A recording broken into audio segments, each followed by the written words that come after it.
MS24 Marathi news, निर्भीड बातम्यांचा मराठी आवाज। वाळवा तालुक्यातील कुरळप येथील गावंदरी मळ्यामध्ये बिबट्याने सोमवारी पहाटेच्या सुमारास धुमाकूळ घातला।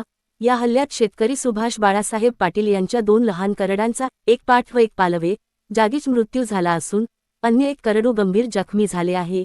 या घटनेमुळे परिसरात दहशतीचे वातावरण पसरले असून वनविभागाने तातडीने बंदोबस्त करावा, अशी मागणी होत आहे।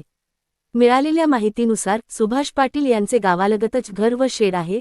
त्यांच्याकडे 6 शेळ्यांचे संगोपन केले जाते। रात्री 2 वाजण्याच्या सुमारास बिबट्याने घराच्या भिंतीचा आधार घेत शेळीच्या शेडमध्ये प्रवेश केला। बिबट्याने इतक्या भीषण पद्धतीने हल्ला केला की एका पालव्याला दोरीसह ओढत जाळीच्या बाहेर नेले। यामध्ये 4 महिन्यांची एक पाठ आणि एका पालव्याचा जागीच मृत्यू झाला। अन्य एका करडाच्या मानेला गंभीर दुखापत झाली आहे। सकाळी ही हृदयद्रावक घटना उघडकीस येताच पाटील कुटुंबावर दुःखाचा डोंगर कोसळला। शेती आणि पशुपालनावरच त्यांचा उदरनिर्वाह अवलंबून असल्याने त्यांचे मोठे आर्थिक नुकसान झाले आहे। दुसरीकडे आज सकाळी शेजारील शेतकरी मारुती वसंतराव पाटील हे उसाच्या शेतात वैरण काढण्यासाठी गेले होते।